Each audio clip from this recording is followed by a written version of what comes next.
Okay, a warm welcome to all of you again. Let's start the session because the entries will continue to happen, but we can't waste more time. Uh, yeah, so it's an honor for all of us to have Dr. Aratika Das with us. She is a faculty member at Ramjas College from Department of English, University of Delhi. She rejoices in her mundane existence of cooking fish, sleeping, and then teaching, dancing, reading, and cleaning. And often tries to think of new ways of reading and writing with her undergraduate students. I had the honor of listening to her as a student in master's when she was a PhD scholar. And I just wanted to highlight that because something which I heard at that point of time triggered me that it should be such a wonderful idea to have that thing for our students who are also studying, who are studying Victorian literature right now, and to have a new perspective, especially with respect to the food culture, and especially somewhere in relation to that those dining table discussions, which we all do in our homes, like the Victorian people. However, let's come back to Das. She has done a doctoral thesis on Victorian English literature in the University of Delhi. She was awarded several international fellowships, including the Charles Wallace Trust, the British Council, University of Delhi, the British Society of Historical Research. She writes reviews for the Book Review Journal. Her essays have appeared in international journals and books. She has curated courses. Okay, so not taking more time because I will have to continuously look at the screen and do the allow people to join. So I will now request Dr. Aitra Das that she can begin with her session. Thank you, Ratnakar. Thank you, Anju ma'am. And I thank Lakshmibai College for providing this space where we can all drool over and talk on food. I think this has isn't am I the only frivolous one, or hasn't all of you spent this year looking at on Facebook photographs of food and recipes? I mean, until last year, I only saved PDFs of books which I never read. Now I save PDFs of recipes which I don't cook. And I continue to be unashamed of it. So what I'm going to do is I'm going to present my screen, and if anything is not visible, just inform me. That so so we are going to start with, this is visible, right? Just tell me so that I know that this is visible. Just say yes or no. Yes, Aratika. Okay. So we are going to talk about foods, but what kind of food? So I want you to. This is a video that I have borrowed that United Kingdom, Great Britain uses for its tourism. This is specifically on British food. We are going to talk about a specific kind of food today. So let us just again see and drool over some food photographs before I begin. It talks about the north, south, east, west distinction of food, words with which we talk about food, how you don't have to hear, you can hear me. But this is the ways in which food is often represented and thought of in British culture.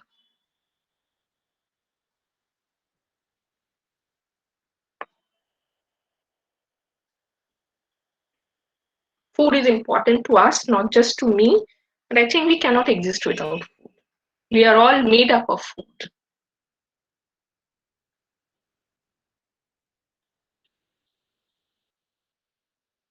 We are going to look at all these recipes and books, how it appears in the books. So this is how British culture looks into fish. A lot of fish and meat and clams appear in their dishes.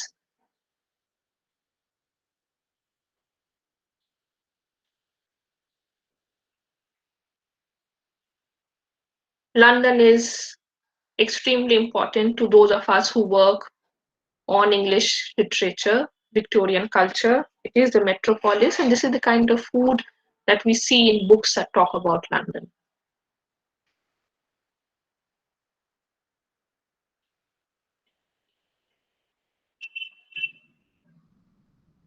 Now, while we say that Victorian culture is all about virgin young women, bad men, all about fighting, finding the Mr. Right, we also have to remember that all these ideas are also about, or books are also about survival, social status, and identity.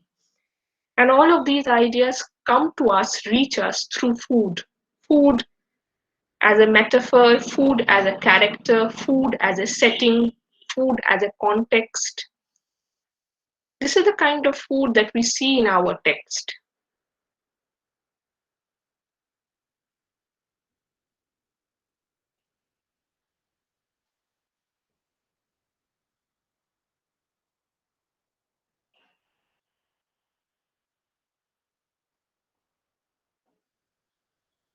This is the metropolis where you have a commingling of all kind of foods. See, you can see Indian spices here, chilies here. It is also because when we talk about London as a space, we also talk about the influx of colonialism and colonial food culture also.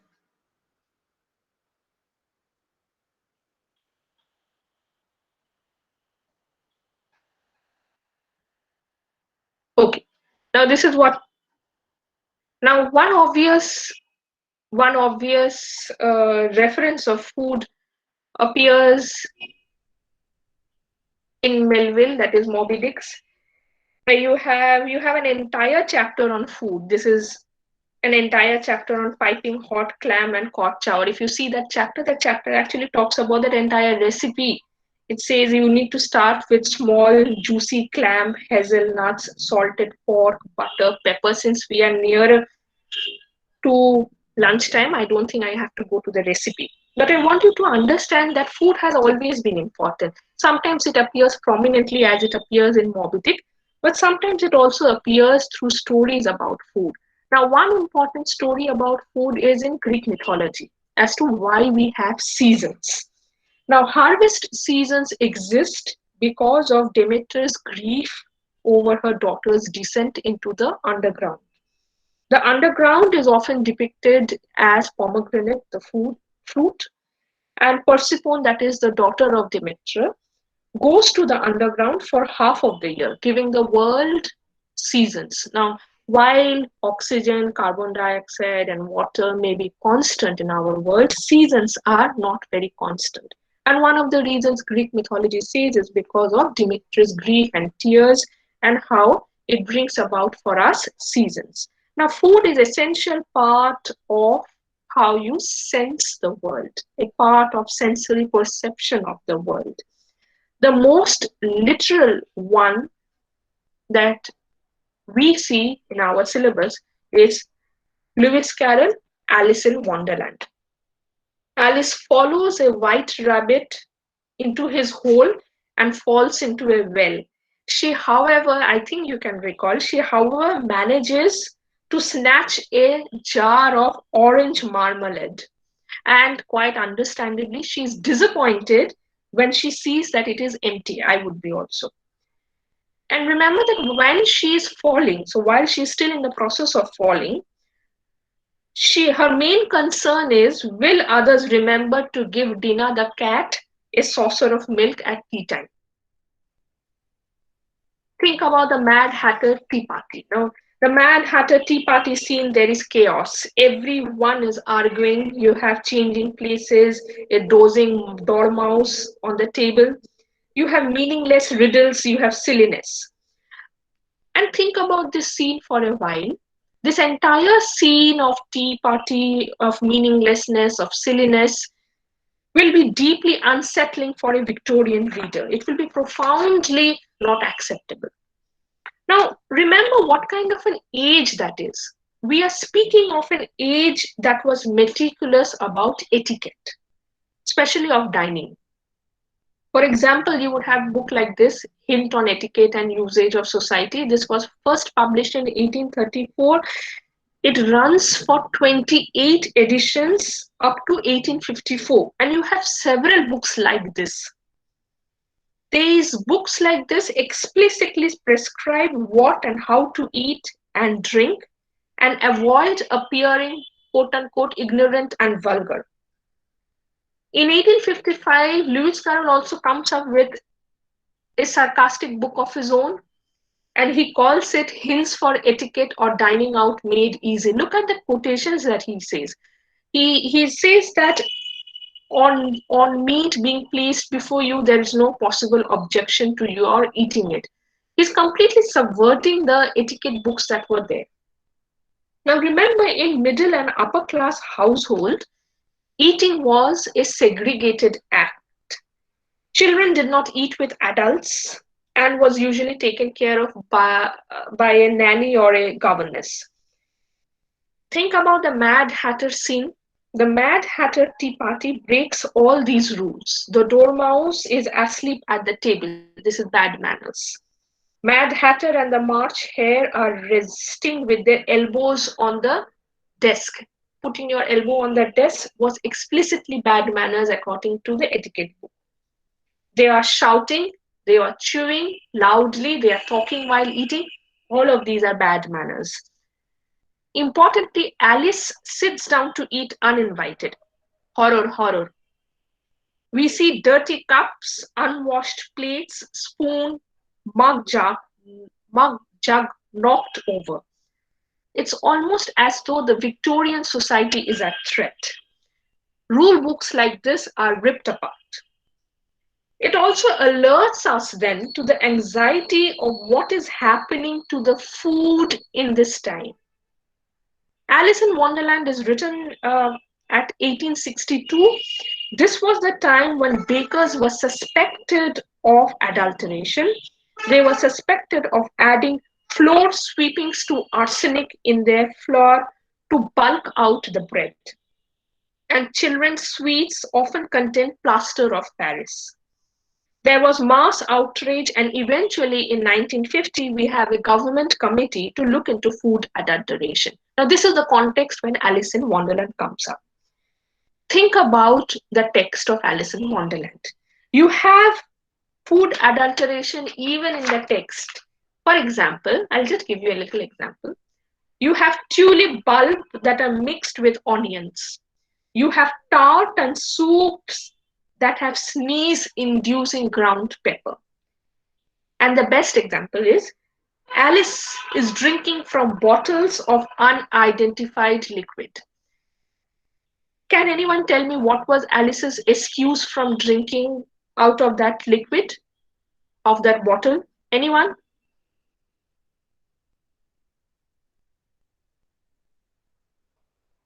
Okay, I'll say it. She says that the bottle had written "Drink me" on it. Silly girl. Now, what we are seeing here is then the seemingly harmless cake and tea of Victorian cuisine then is taking on an uncanny and menacing properties. A same thing appears in the narrative of Goblin Market. Now, Goblin Market, if you notice, starts almost like a catalog of good food. Apples, quinces, lemon, orange, cherries, raspberries, melon, peaches, mulberries, cranberries, dewberries, crabapple, pineapple, blackberry, apricot, strawberry. It's almost like a catalog of good things to eat. The poem is fetishizing and appetizing meals. It is a universe of magic. Female redemption through Christ-like love and sacrifice appear through the metaphor of food. This is what literally, if you see the poem, this is what the first sense that you will get. This is also a moral allegory cautioning against sexual transgression. The goblins and their fruit, the poem says, would harm us and poison the blood. Lizzie is constantly reminding her sister about the fate of another friend called Ginny, who met the goblin men and, quote unquote, ate their fruit. This girl dwindled and grew grey. We all know that. And lies buried in a grave where even flowers refuse to grow.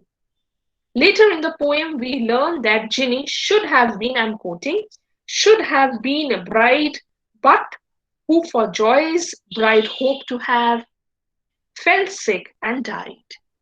Unquote. The Goblin Market as a poem deals with the possibility of redemption after the temptation is given into. This is important because usually we have poems which talk about redemption or not redeemable, but here we have the temptation, you have the temptation being given into, and thereafter we have a redemption and the possibility of the redemption. The poem follows two sisters, Lizzie and Laura, and the pattern is this: first, temptation; second, the fall; third, redemption through sacrifice. If you notice, this is almost like the pattern of Bible.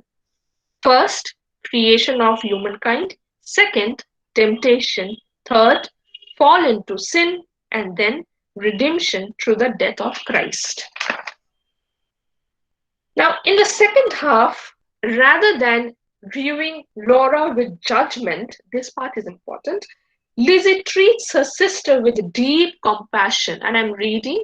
Tender Lizzie could not bear to watch her sister's cankerous care, yet not to share. It is kindness that ultimately leads to Laura's redemption. Lizzie brings life out of death and to her sister. In other words, this is not really a cautionary tale, but something to do with sisterly love. Yes, this poem does provide a fascinating insight into the Victorian culture, their judgment of fallen women. I'm not saying that it does not. But what it does is, it is also a story of redemption through love and compassion.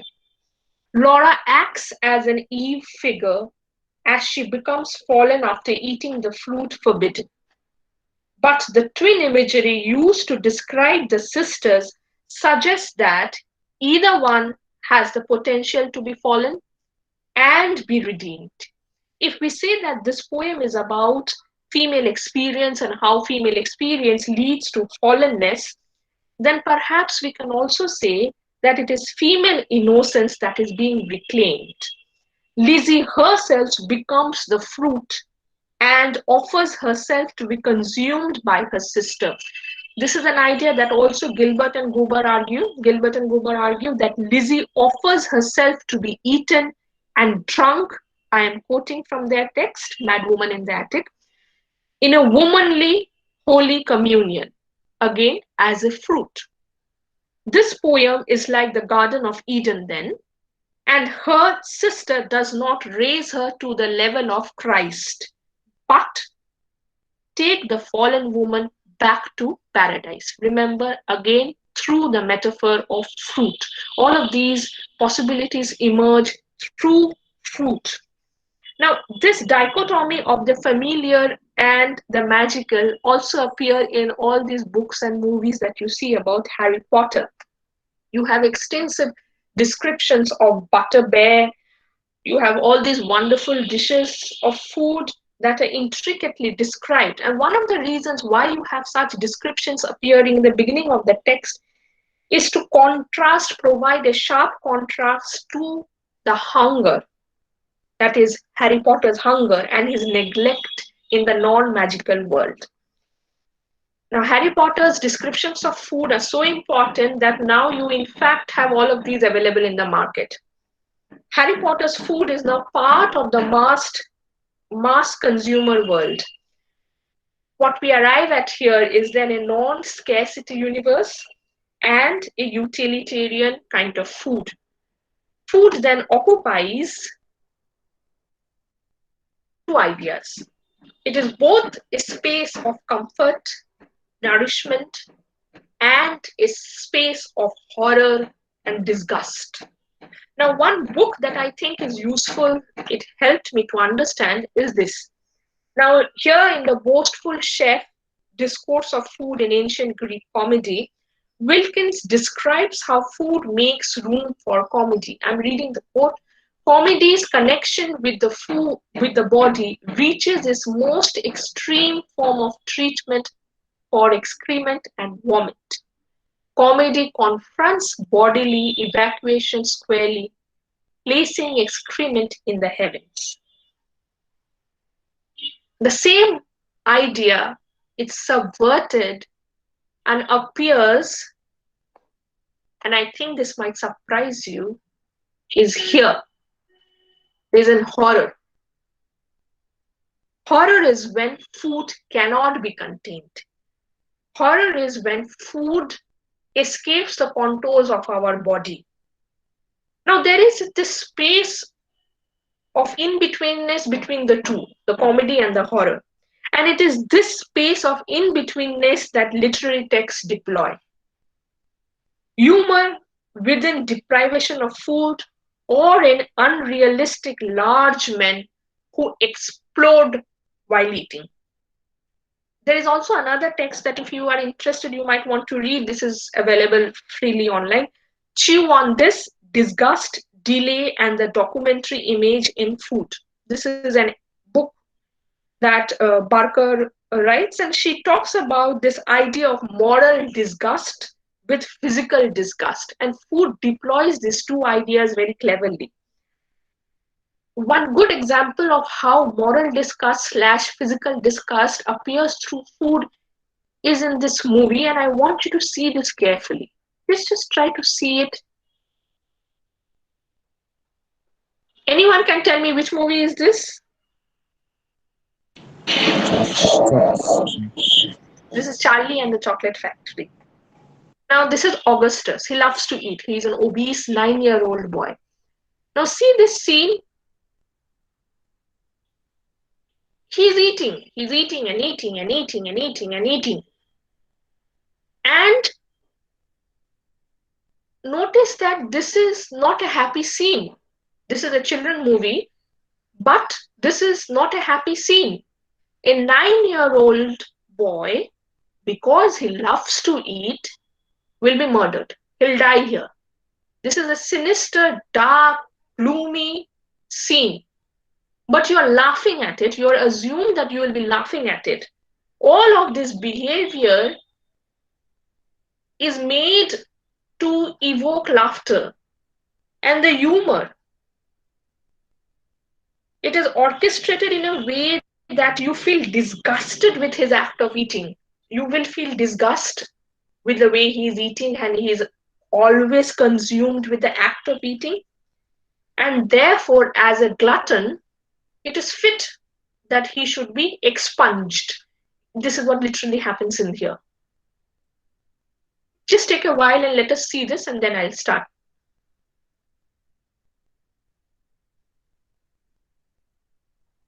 It's almost as if that he's being punished because of his eating.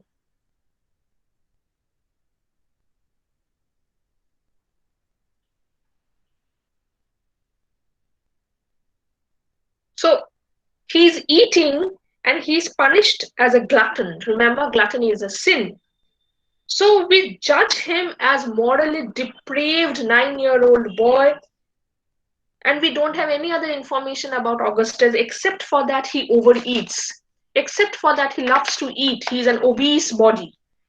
An extreme version of it also appears in this Seven. This is another film that was released in 95, where you have literally a manifestation of a human body called gluttony, and then he is being killed off, murdered because of his sin of gluttony, because he loves to eat.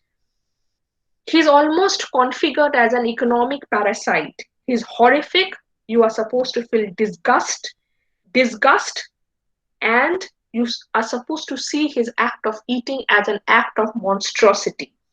Now, this fear of a human to consume the entire social body is not just something that appears in literary text. It appears, you'll be surprised to know, first in a government report that was published in 1843. And this was the second Parliamentary Commission on the Employment of Women and Children. It starts with showing the horrific conditions under which young children were made to work underground or in appalling conditions in factories. And one person who was completely, how should I say, he was affected the most was Charles Dickens when he read this report in 1843. And Dickens says that he was perfectly stricken down by it. He was determined to strike, I'm repeating words from one of his Dickens's letter, the heaviest blow in my power on behalf of the victims. of the Industrial Revolution. Now, this is the time when we have Industrial Revolution. In October 1843, when he is giving a talk in a large industrial town called Manchester, suddenly Dickens realizes that he will now write a story. He will not write an article. He will now write a story about these horrors where eating is made into a sin, something with the force of a sledgehammer. And this becomes the conception of Christmas Carol. Now, all of us tend to see Christmas Carol as this beautiful book. It's such a happy book. It's about Christmas. It's about good food. It's about all of us eating together, sharing a meal. We don't talk about that how the inception of the Christmas Carol happens. Now, Christmas Carol is about this person called Scrooge. Scrooge, the name, is a combination of screw and gouge, Gouge, gouge. Now, Scrooge is the ultimate miser, loner. He has no feeling for humanity. And then he meets the three spirits who remind him of his past, how horrifying he has become, and finally his contrast to happiness. The great mound of Christmas pudding and turkeys show Scrooge the home life of his poor clerk, that is the Bob Cratchit. Now, this is something that I want you to read. The moment Scrooge's hand was on the lock, a strange voice called him by his name and bade him enter. He obeyed. It was his own room. There was no doubt about it. But it had undergone a surprising transformation. Heaped on the floor to form a kind of throne were turkeys, geese, game, poultry, brawn, great joints of meat, suckling pigs, long wreaths of sausages, mince pies, plum pudding, barrel of oyster, red hot chestnut, cherry chicked apple, juicy oranges, luscious pears, immense 12th cake, seething bowls of punch that made the chamber dim with their delicious stream. You know why all of this food, all this delicious food is brought in. All this delicious food is brought in to draw attention to the nostalgia that now Scrooge will have for his own past, his self before it became corrupt. All of these appear through the comforting image of delicious food. Now, we all tend to see this story as a very attractive story about Christmas, but this is also a story about the poorest of the poor. And this story appears was when it was first published was illustrated. The hand painted colorful illustrations were equally popular like the Christmas Carol. The illustrator John Leech, who was also the illustrator of the famous magazine called Punch, draws these two figures, and these two figures were inserted by the illustrator and not by Dickens. These two babies that you see in front. Ignorance and want. They were terrible children with whom the ghost of Christmas present confronts Scrooge. You have the ghost, you see Scrooge, and below the robe you see these two claw-like feet, skin almost bone-like, sticking out from under the robes of the ghost. You see these two children, wolfish, scowling, desperate. When the ghost of Christmas present says that beware, he says, Scrooge, beware of these two terrible children, one of the things that he is also saying, that beware of the terrible revolution that might happen because of hunger, that might happen because of scarcity of food. And this was a recurrent fear in the 1840s. The 1840s were also called the Hungry 40s. A fear that a revolution can appear in England just as it had appeared a century ago in France. What is interesting, please note, is the background. You see the background there. You will see there are chimneys of factories.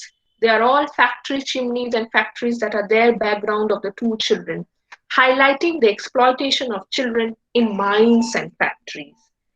Now, this is an image of Christmas that Dickens wanted to bring in. while he was giving us this image, while he was describing his soup, chicken roast, and a Christmas table, sorry, with plum pudding and mashed potatoes, remember. This is the image that he wanted to us to understand. So I want you to read this also. Mrs. Crackit made the gravy hissing hot. Master Peter mashed the potatoes with incredible vigor. Miss Belinda sweetened up the apple sauce. Martha dusted the hot plate. Bob took Tiny Tim beside him in a tiny corner at the table. The two young Cratchits set chairs for everybody, not forgetting themselves and mounting guard on their post, crammed spoons into their mouth, lest they should shriek for booze before their turn came to be helped. At last the dishes were set on and grace was said. It was succeeded by a breathless pause as Mrs. Crackit, looking slowly all around the carving knife, prepared to plunge it in the breast. But when she did, and when the long expected gush of stuffing issued forth, one murmur of delight arose all around the board. And even Tiny Tim, remember Tiny Tim is the little crippled boy, excited by the two young Cratchits, bet on the table with the handle of his knife and feebly cried, "Hurrah!" Now, all the description of the recipes, the ways they're responding to food, how they're eating, all of these are tied to the characters and the specific role these characters have in the text, something that appears in Great Expectations also. In Great Expectation, I hope you remember that the wedding cake, you have the wedding cake rotting, you have Miss Havisham wearing the gown. The wedding cake portrays a sense of entrapment. Heartbroken, Miss Havisham stops all clocks in the house to immortalize the moment of her wedding, when she was supposed to wed, but she was jilted by her fiancé Compeyson. Now she wears this wedding gown and lets the cake to rot. Her decaying, torn wedding cake and her rotting cake serve the same purpose. That is, they embody devastation. And this is that entire long description that you have of the cobweb, of the staircase, of how there is that smell of rotting and devastation, and there was that putrefying smell. And that smell was not just from the cake, but also almost from Mrs. Havisham embodying that putrefaction. This similar kind of idea also appears when you have not this a scene of putrefaction, but Pip's sister jamming the food and providing the food. First, with her left hand, she jammed the loaf hard and fast against her bib, where it sometimes got a pin into it, sometimes a needle, which we afterwards got into our mouth. Then she took some butter, not too much, remember, because they are poor, on a knife and spread it on the loaf in an apothecary kind of way, using both sides of the knife with a slapping dexterity, trimming and molding the butter off round the crust. A same kind of poverty, hungry bodies appear most prominently in Oliver Twist, where the condition continues. Explicitly, you have meager food, but what is added is now you have to be grateful for that food. So this is the description that you have. This is the food that they received. They were issued 3 meals of thin gruel a day with an onion twice a week and half a roll on Sundays. And there is that famous scene where Oliver hopes that he can get a little more. Please, sir, I want some more. And the reaction that he gets from that fat man is, I know that boy will be hung. What we have then is, maybe we can see this scene. Just let us see this scene. Just try to see the bodies. See the bodies that you have. These are all hungry bodies. They are desperately eating. And they are trying to scramble and scratch even the last portion of the bowl. Look at the boys and the bodies of the boys. These are all bodies that are shrunken. Their faces are shrunken. Their bodies are shriveled up.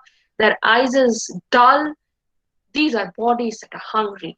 Remember the space? This is called a warehouse. These are pauper, Pauper, where poor bodies, poor boys who could not feed themselves. By the time you reach 1850s, you have the new poor law, and therefore they were put into a space like warehouse. It was worse than a prison. It's almost like hunger. This is the tall boy who eventually convinces Oliver that now you need to go and ask for more, else I'll be so hungry that I might eat the one who is sleeping beside me. I want you to visually see the difference in the bodies. See the fat bodies of those who are serving and see the thin bodies who are eating. These little boys who are extremely thin, they are shrunken and shriveled up. This is the man who would say, I know he's going to be hung.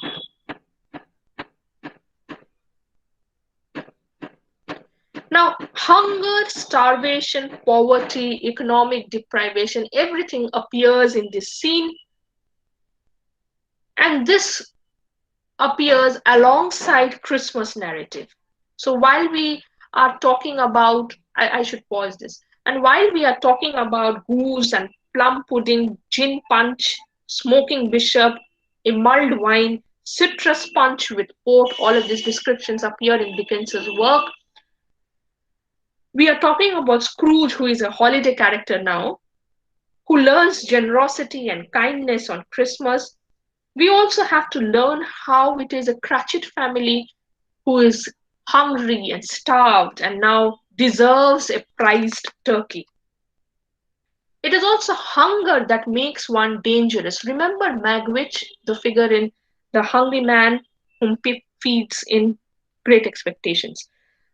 So Dickens, like Henry Mayhew's report London Labour and London Poor, sees food as a necessity. The large quantities of food evoke starvation by contrast. The implication of books like Oliver Twist and Christmas Carol was that the fear that now English families are at the threat of hunger. Their very Englishness is true now, can only be embodied through the currency of food. Cozy narratives of family feast that mark Christmas celebrations, something like this, and hungry pauper houses, both are part of this Victorian anxiety. This kind of Victorian anxiety also finds a different kind of expression in Jane Austen's works. Now, if you remember Jane Austen's works, think about Jane Austen's heroines. They are always thin, they are always shrunken, they are always disinterested in eating, and you will never have descriptions where they will eat voraciously. They do not eat, they do not drink, and there is no enthusiasm for food. And if possible, they will avoid food. I just want you to imagine for a moment this as Elizabeth Bennet. Can you even remotely think this to be Elizabeth Bennet? Is it even possible? Just try. Just try. Imagine, see the scene and think, can our Elizabeth Bennet from Pride and Prejudice eat like this? Is it even possible? Just try to imagine. Humor me. Imagine.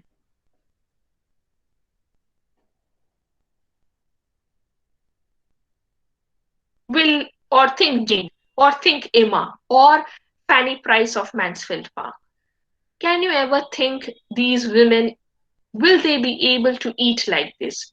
Can you ever imagine Jane Austen providing imageries of food for her heroines like this? Remember, bodies that are now so overfed that they are always on the threat of being exploding. It is impossible. It's just impossible. They cannot even have a dream like this. Cannot. Just cannot.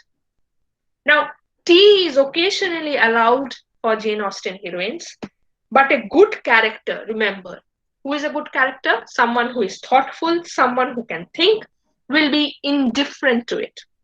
Now, Fanny Price, I'm referring to a quote from Mansfield Park.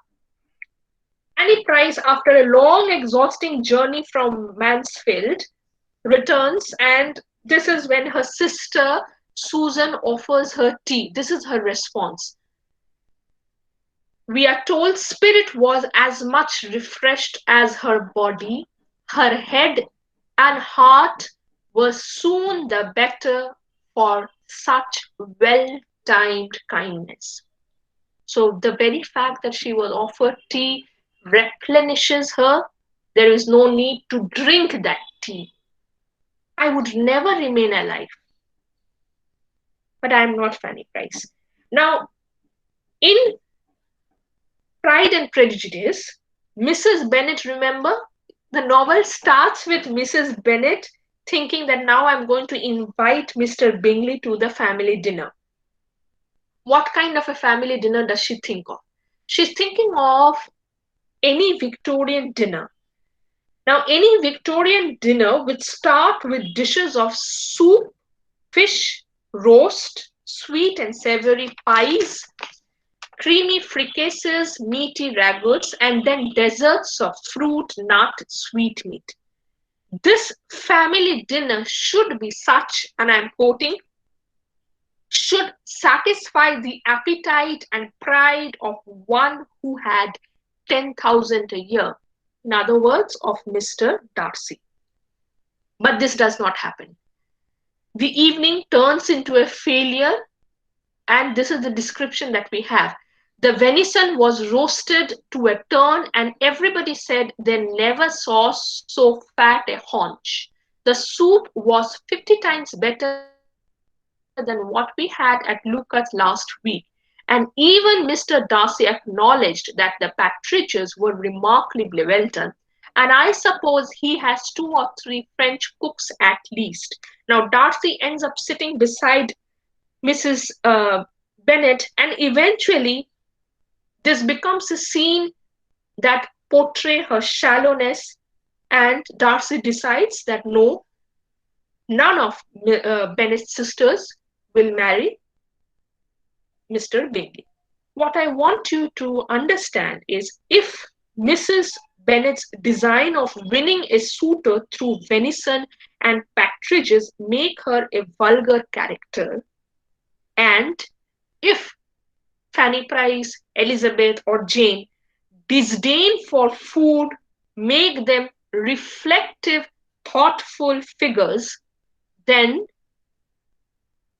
both are ways by which kitchen and culinary construct the protagonist.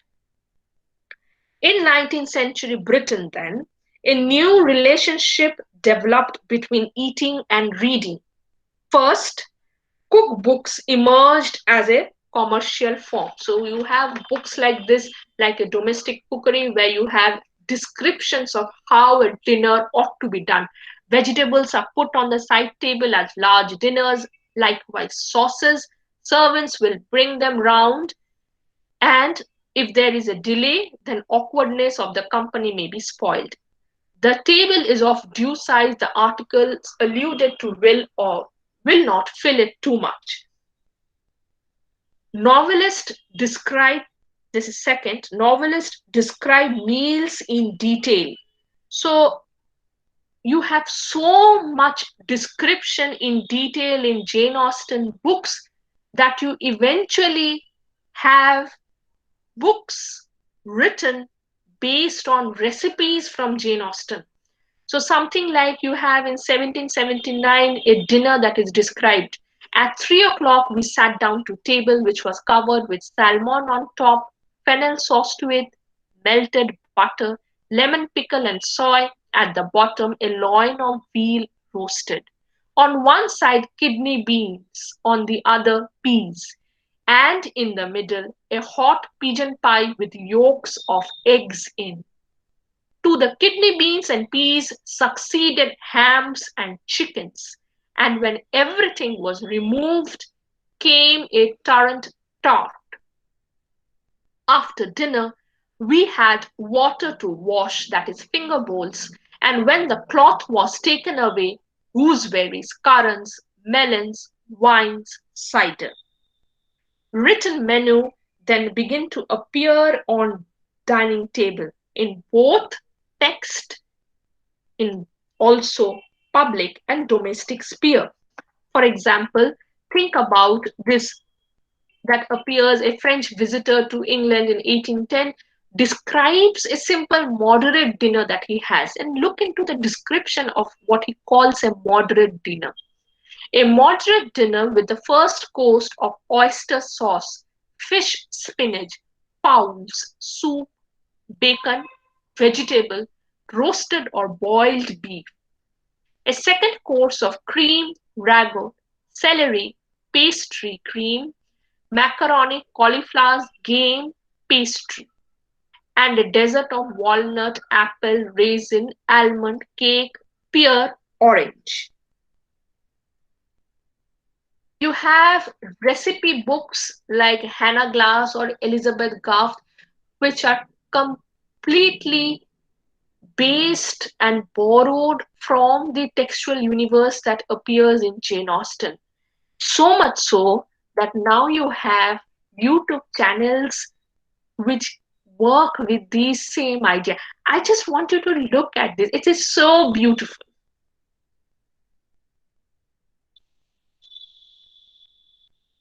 So this is a YouTube channel that is working with the same Jane Austen universe, the same recipes that you read, also preparing using that same method that you see in the cookbooks of this era. And she calls this channel as a Jane Austen cookbook. So if you're interested, just go to YouTube and see this channel. You have fabulous recipes here. Again, recipes that I don't cook, but I keep saving.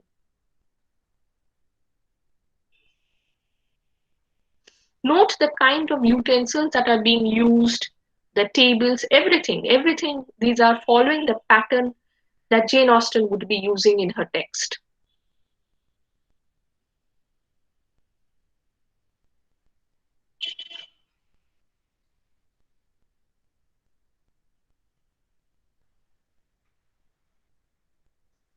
This is an entire channel that is dedicated to Jane Austen food recipes. Remember, we are talking about a novelist who presents protagonist, female protagonist, who don't eat. So we are talking about an entire universe of recipes. See, she's borrowing from the novel of Jane Austen in order to cook. So we are talking about novels where women don't eat. Women are disinterested in eating. But you have so explicit definitions and descriptions of food that you can arrive at a entire YouTube channel based on it.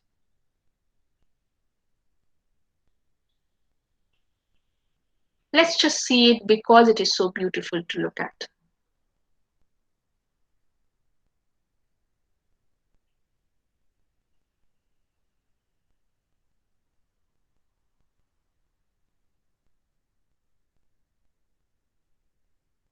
Remember the berries that I had been describing. So she's using the same kind of berries, blueberries, strawberries, and different kind of berries and sugars that we were so far reading from the cookbooks and from Jane Austen novels.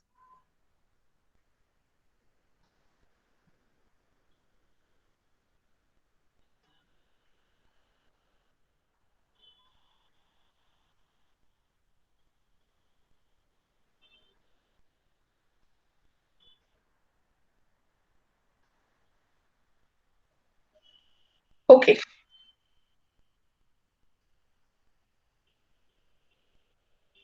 And while she's cooking, unlike, she herself takes a drink.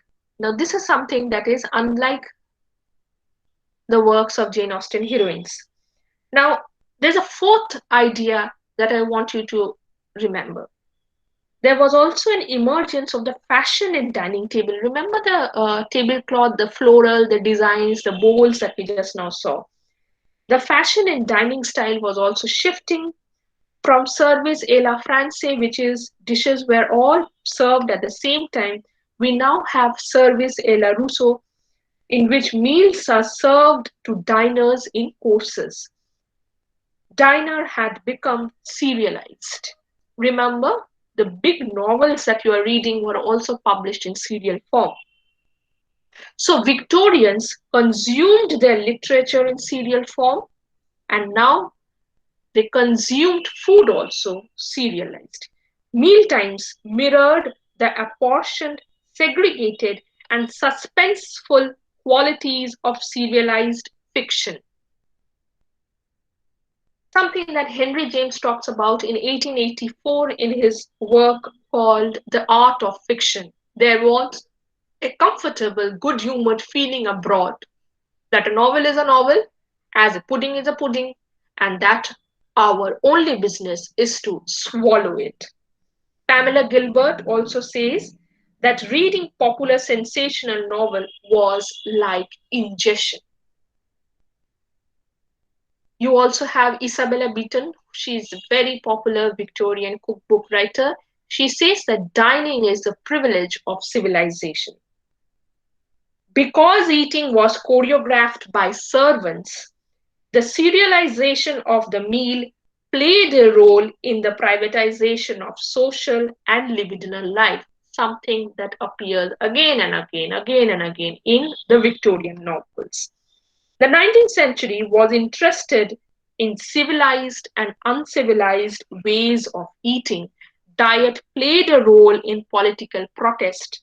Industrialization has produced an era of grand excess and grisly deficits. Charles Dickens, we discussed Charles Dickens some time ago, compared capitalist and cannibal appetites, and he calls this the end logic of consumer culture. In Jane Austen, on the other hand, eating signals social immaturity that contrast with the deep sympathetic feelings required for the marriage plot. So, food is something that cannot be subsumed within the marriage plot. Food can be a fit subject only for childish thought that must be rejected and quickly abandoned as unworthy of narrative interest. This question of who and what is marked as interesting appears, and I use this book, those of you who are doing your master's or are interested to work on Victorian literature later on, read this book. This is Alec Wallach's book, Theory of Characterization, that appears in his book called The One versus the Many. It is a beautiful book. Even if you're not interested in Victorian literature, read the book simply for the beauty of the sentences. The sentences are very beautiful here. Now, for Wallach, novelistic character is inseparable from narrative form, as individual characters always belong to the larger character system. So he says that you cannot read Elizabeth Bennett in isolation. Characters are always part of a larger system, a distributed system field of attention that relies on reference and takes place through structure. Characterization is uneven and relies on distributional matrix. And that is the reason why characters jostle with each other for space within the same fictive universe. So all characters do not get the same amount of space in the same novel. Characters jostle with each other. That is how you get to know who is a protagonist and who is a minor character and who is a major character. Very often, this is what Alex Wallach will tell us, eating is inextricable from the ways by which you designate a character as interesting and uninteresting. So when Jane Austen juxtaposes eating and thinking, remember she's putting these characters can think, therefore not interested in eating. These characters eat, therefore are not the ideal thinking, thoughtful, self-reflective subjects. Jane Austen privileges those whose function is in marriage plot rather than those characters who dwell on food. Maturity and roundness is incompatible with eating. These are two terms that Alex Wallace gives, the round characters and flat characters.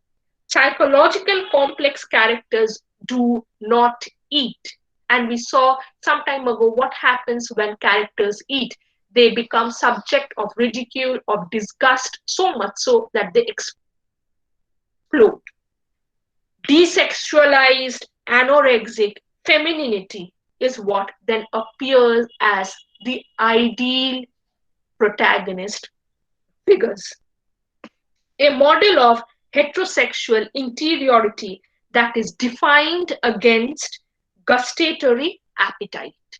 For Dickens and Rossetti, meaning seems transfixed by the alimentary canal, suspended between the dismissal of food and the desire for an even fuller, richer gastronomic experience. Dickens and Rossetti, we sometime discussed some time ago. For Oscar Wilde, this happens after a decade. Cucumber sandwiches stand in for excess overindulgence. For Gaskell, she's another novelist who writes this time, food alerts the reader to the working class hunger, evoke a sense of community, commonality, because all of us are hungry, all of us want to eat, need to eat, and sometimes longing for a nostalgic past.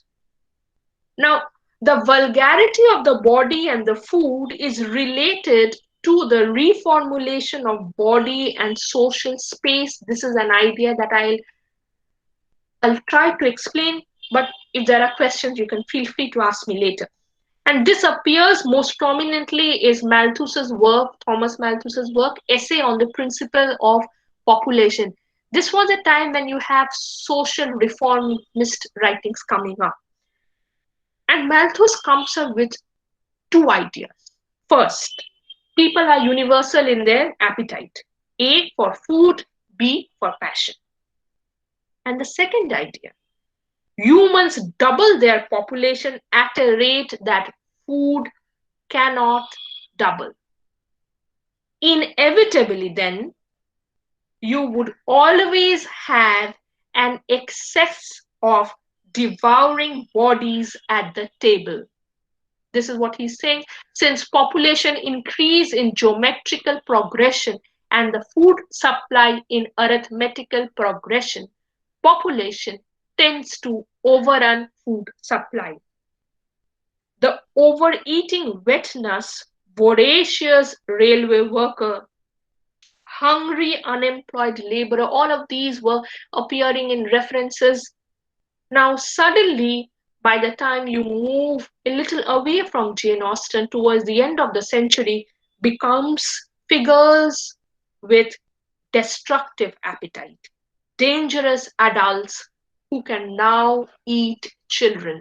This is what appears in Sweeney Todd. You have a full-blown character where the fear of appetite, characters who can consume bodies appear.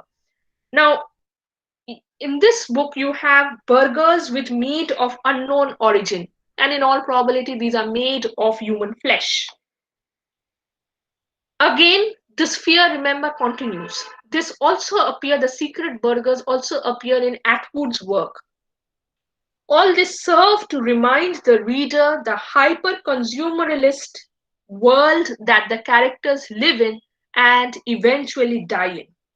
It is to alert us to the most primordial need of food, no matter what we are doing, where you are, it does not matter. You will have to do the boring and the gross work of eating. You are dependent on eating. And that is the reason food is so powerful. Food is so powerful even in works like this. Think about Things Fall Apart or Crazy Rich Asians. Here, food is providing a context to talk about issues that are unrelated to food. A tradition and culture of another is made sense through food. Food as a lens to know. Spirituals, for example, in Things Fall Apart, you have that entire spiritual significance of yam. Food can also be a setting. This appears in A Song of Ice and Fire, but now I know that all of you know this book as this. So in Game of Thrones, remember, all important events happen through a setting of eating. So you have that entire red wedding scene, all the important characters and all beautiful men and women are killed in a banquet. Or that evil prince and king is killed at his banquet. So everything is happening through food. Food is serving as a context. Now, what I want you to pay attention then is how hunger, appetite, sensuous pleasure of eating. There is always an unsettling link between appetite for food and sexuality. Sometimes fragmentary and elusive moments when materiality of the food, a focus on the character's hunger, dietary worries, or culinary pleasures appear, or when you have that extreme case of cannibalism. All these are moments where suddenly you are made to realize that what you consider as a cohesive marriage plot is not so coherent at all. The more you look at how characters are eating, if they are eating at all, whether they are eating bread or cheese, or whether they are just, refusing to eat, the more you evacuate human beings and take it away from being simply vessels of feelings and sympathies. And before I end, I want you to hear, because this is, I want you to hear, so I want you to see this short YouTube video on Sherlock. I love this, and I want you to see this. So this is a little conversation that is happening between Sherlock and Watson, and they are talking about so Sherlock, being Sherlock, is cocky and he is very uninterested, and see the ways by which nobody is eating here, but this entire scene is telling us a lot more through the act of saying that, come, let us have some breakfast. So I want you to see this.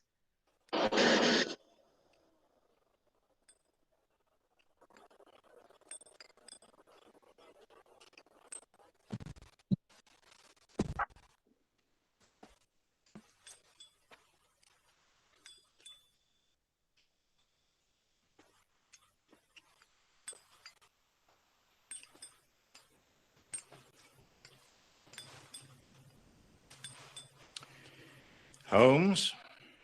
Is this audible?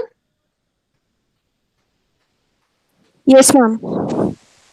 So this is Watson, this is You Holmes. must permit yourself some food. You must eat. At present, I cannot afford energy and nerve force for digestion. Well, you must if you intend to pursue this case. I fear, my dear fellow, that our case will end ingloriously by Lestrade hanging our client. Which will certainly be a triumph for Scotland Yard. There's a telegram.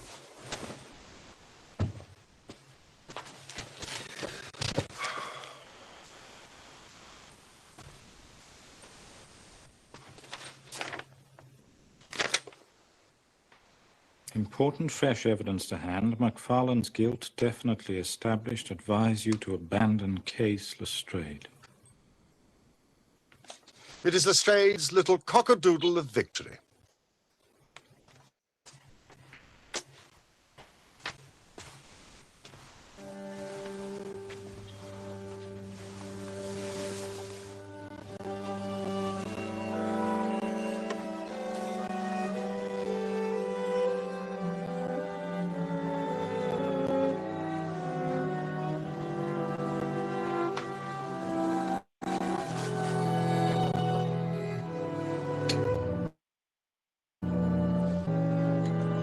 Let's have some breakfast. And then go out together and see what we can do. I feel as if I shall need your company and moral support today.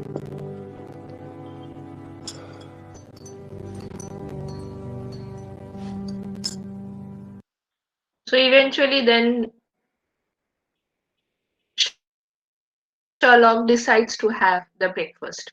Now this is a scene where Watson only says one thing, let's have some breakfast. And he continues to say only this, let's have some breakfast. And in the entire scene, Sherlock is saying that, no, I don't want. He's refusing comfort. He's refusing nourishment. He's refusing his friendship. And the only way by which he says, yes, remember it is Sherlock, he'll never accept that he's wrong. He accepts Watson's idea by saying, okay, let us have some breakfast. I think we'll end here.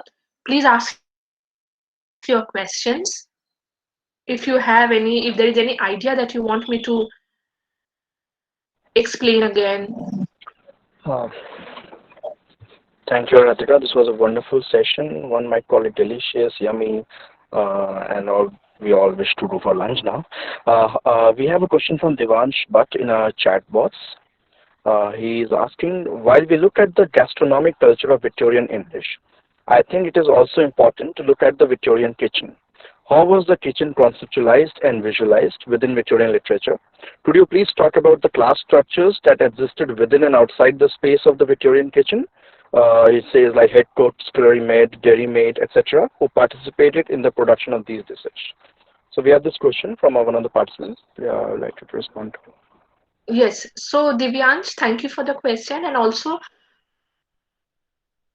one thing that we need to know is that, I know that you know, Victorian society was extremely aware and worked through class structures. You had segregated spaces for servants and governess and mistress. Governess was not a mistress and servant was not a governess. So this segregation was very important. Kitchen therefore was always a secluded space, usually in the underground. It was dark, cold.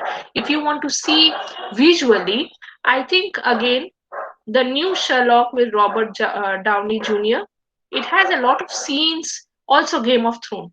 It has a lot of scenes where you see dark, dingy, gloomy spaces of kitchen. Think about Oliver Twist. In Oliver Twist also you see the dark space of the kitchen.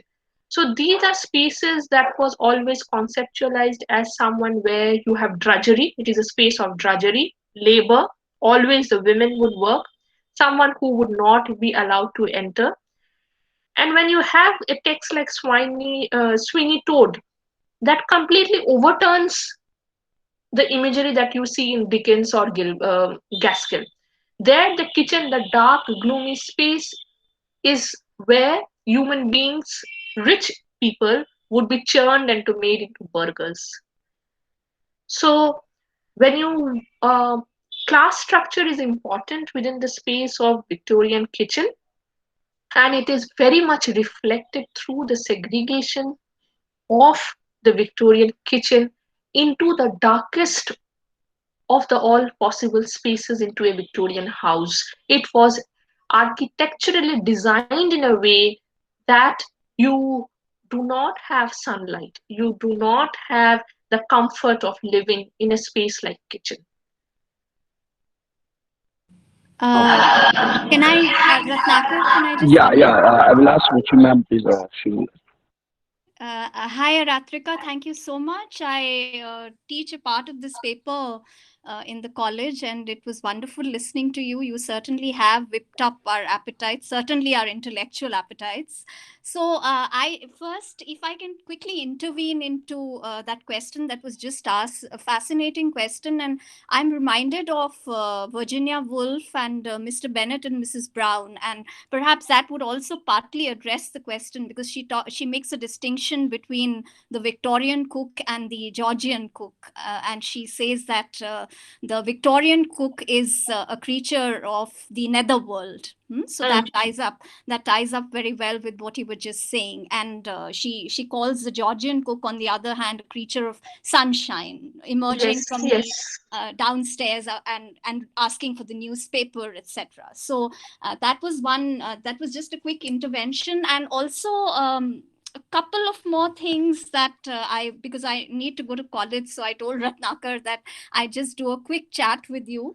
So just to extend your talk, two things that came to mind while you were talking. One, that if I look at, if I think of Bronte, for example, if I look at Jane Eyre, and so I thought that we could also very fascinatingly shift our focus from the food to the receptacle of the food. That is, I was reading a scene with them where they talk about the china plate, and the china plate is as much an object of desire as the food that is placed on the china plate. So in other words, what I'm trying to perhaps get at is the frame of the imperial, right? So and that perhaps any discussion of food can also very well be intersect with that imperial backdrop, and I'm sure you have done work on that.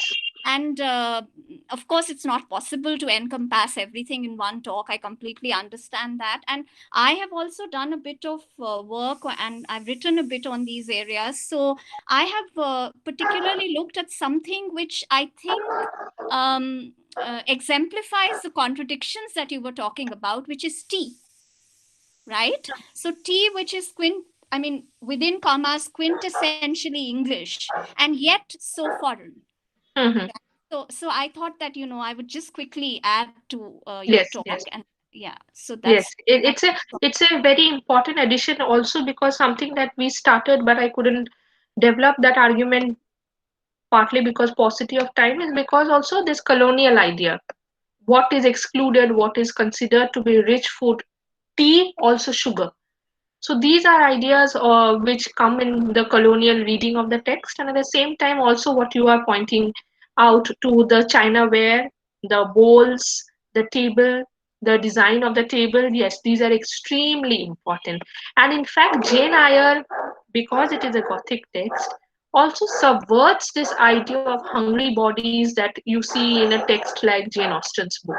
So in a Jane Austen novel, a thinking individual is someone who will not be enthusiastic about food. Jane Eyre, on the other hand, says that, there is no glory in poverty. There is no glory in poverty. She wants to eat. She's interested in eating. Again, there's that wonderful scene in the text where, again, when you were talking about Jane Austen, I was thinking of that scene, that Lowood section, and where all are falling sick, and she, with such unashamed robustness, talks about, the fact that she's getting more food because people are falling sick around her. So that again, resonates with this whole discussion. Yes, so these are so something that is also one of the reasons why it is not a domestic novel and a Gothic novel, because it subverts and reinserts voracious eating into the text. It makes the protagonist figure who embodies the corporeality of eating. She's someone who cannot be subsumed into the desexualized thinking individual. And I'm so glad that you brought this point so that we can have this discussion also. I'm so glad. Thank you. No, you're welcome, and once again, thank you so much for the talk. Thank you. Now I would like to have there two questions from our students. Khushbu is asking you to comment on the idea of theft of food in Great Expectations. I'll put both questions together so that you can answer them likewise. And Prachi is asking about the movie Pride and Prejudice, where she's talking about a ball scene where each and every character is being introduced one by one. She's wished to ask that there's a difference, I will read her question. We can notice Mrs. Bennett roaming around with a glass of wine in her hand. Can we say that this is one way to show the difference amongst the individual and the intelligence? Yes. So you can take up both these questions. Yes, you have, Ratnakar, you have very good students, I must say, because they are bringing in examples which helps me to illustrate the ideas better.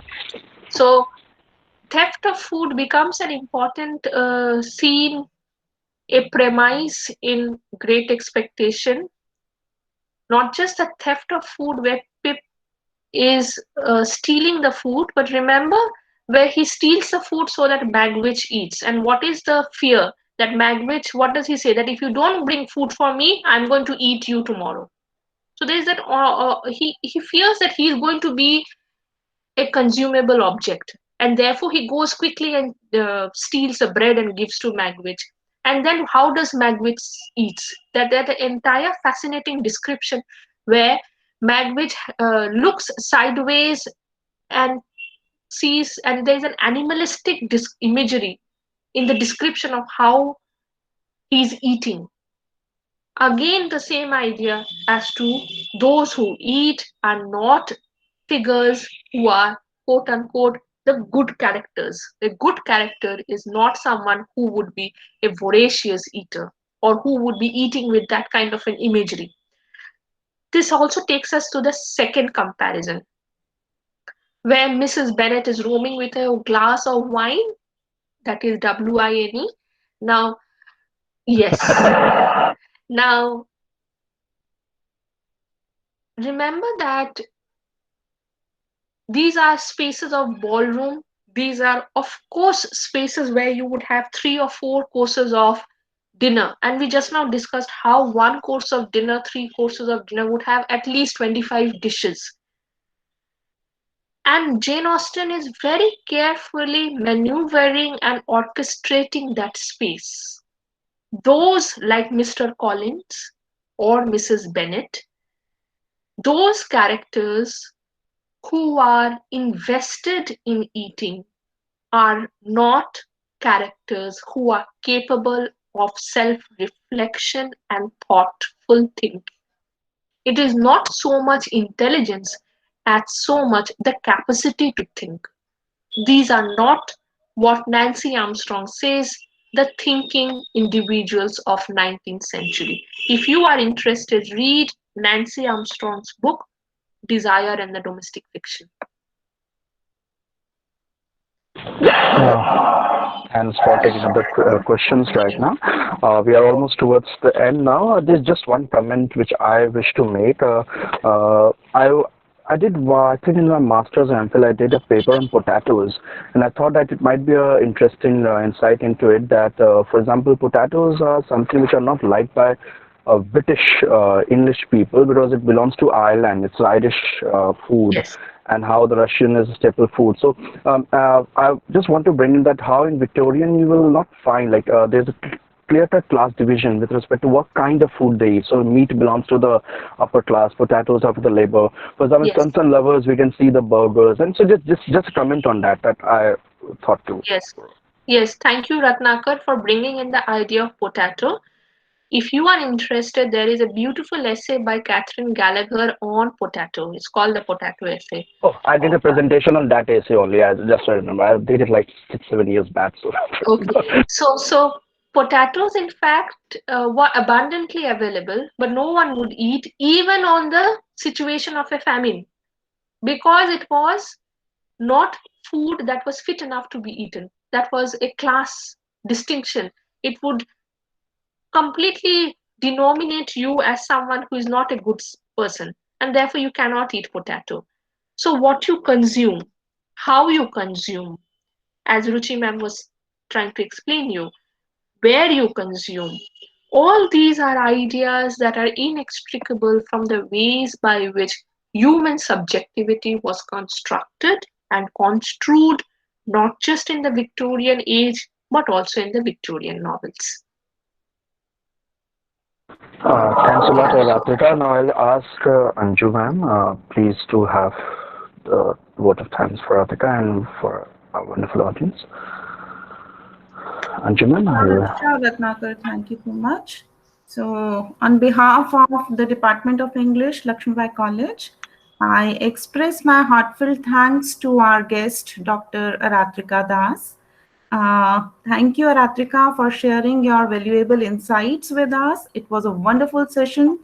And special thanks to Mr. Ratnakar for organizing this thought-provoking session. I finally would like to thank the participants for showing their interest and patience Thank you, everyone, for joining the session. Thank you, ma'am. Thanks, everyone. So now this is the end of our session. It was a wonderful session, and we all are feeling hungry now. So let's go back to food. Thank you. Thank you so much. Bye-bye.